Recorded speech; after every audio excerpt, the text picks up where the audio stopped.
Here are the 3 reasons why I still have my first car. What is going on, everybody? Today we got a brand new video. I'm gonna give you the top 3 reasons why I still have my first car. My 2007 Mazda 3 sedan, 2-liter GS, touring, sunroof, baby. Just got that sunroof in just by a little bit of a package. I've owned this car for just about 6 years, and I've owned other cars, but for some reason I still have this car. So here are 3 reasons why I still have my Mazda 3. Number 1 reason is reliability.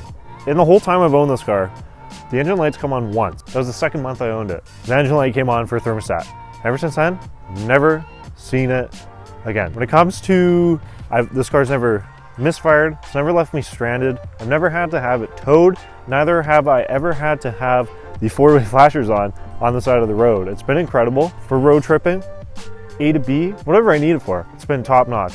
Although I also have replaced things way before they needed to be replaced. I'm on top of that. I always find, some people will comment on my other videos on, reliability with these things. They'll say, oh, it's unreliable. If you buy one that's been beat, 100%.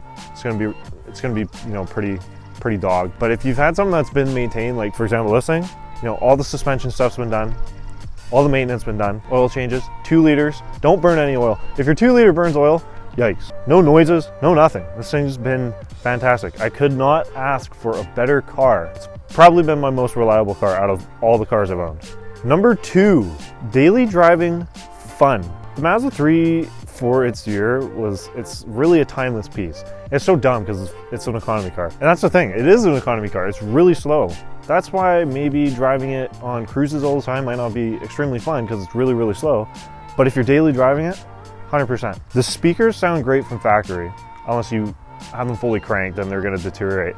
But they provide a decent bass, especially if you unlock the potential of them with an aftermarket head unit. It shifts so nice. The clutch is probably one of the easiest clutches I've ever used in a car. You don't even need gas. You just let the clutch off and it drives itself. Not for, if you're doing like 2-hour road trips a day, it's not really comfortable, I'll be honest. If you do some suspension mods, like you can do rear sway bar, some coilovers, put a nice set of wheels on there, the daily driving aspect of it is so much more fun. You need to swerve some traffic.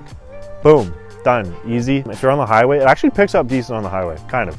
If you're already going pretty fast, because it's only got 5 gears. Would be nice with 6. Oh, fuel economy too. Yes, that happens. I guess that kind of works with daily driving. It's incredible.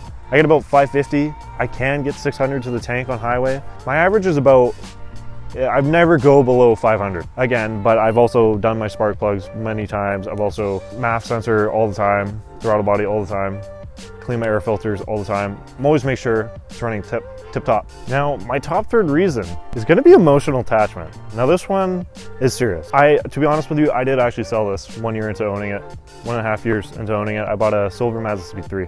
So I've owned a 2012 Mazda Speed 3, sold that car, got this back 1 year later. Boom. Love this car a lot more than that car, to be honest with you. 1991 Mazda 323. I had a 1993 Mazda Miata. I had a 2007 Mazda Speed 3. Right now, I actually own this car and another Mazda 3 for my winter daily driver. Ever since I got this back, honestly, ever since I got rid of it, I was always so sad. So I bought it back, and I've had it since. Obviously, there was at a point where I actually almost did completely sell this, but then I moved towns, and for some reason, I just never sold it. I think moving kind of saved me from that. But now, obviously, since moving and since, things, I almost kind of want to keep it as my forever car. Like I said, if you never got out of your first car that was something decent, and yeah, it's just a Mazda 3, I get it. If you got into like something really fast, fun, obviously you're probably gonna forget about your first car, especially if it was like Toyota Corolla, Toyota Camry, like commuter, like really base model. But if you had something decent that you had fun with, emotional attachment with over the years, I learned how to drive cars through this thing. Like I went through the ringer with this. I crashed this actually my first month of driving. I was lucky enough to get it back. I think it's just kind of like, this car is technically like rebuilt, but it's not. That's how much accidents it's had. It's just been kind of unlucky. Haven't had one since. Having multiple different cars, like driving the other one over the winter, you really start to miss your other car. And this one is that for me. You just want to drive it, and when you do, you treat it like a baby. You kind of like relearn it. You're like, whoa, it's such a fun experience. to redrive something that's brought you so many memories over the years, all of that with this car. I've owned this for over 6 years. I really want to hold on to it as long as I can. I am kind of making my plans with this and where I want to go with it, which involve keeping it, because like, I mean, at the end of the day, it's a Mazda 3. It's not a GTI, it's not a Golf R, or anything fast or things that you can really do bolt-ons cheaply. So I think it still has a place, definitely, as something. And yeah, that emotional attachment is just definitely very unbreakable. And that's why it's still around today. And those are my top 3 reasons why I still have my first car. If you guys still have your first car, I want to know why you still have your first car. What makes you keep it the most? Obviously, we all have our different reasons. I think, like I said, number 1 for me is emotional attachment, for sure. I could definitely do with a different daily, 100%. There's definitely probably a lot better out there. The emotional attachment keeps me with this car for sure. So what makes you keep your daily? Thank you guys so much for watching today's video. If you guys enjoyed, make sure to hit the subscribe button, leave a like on the video, comment down below. And that, guys, keep it real. I'll see y'all in the next one.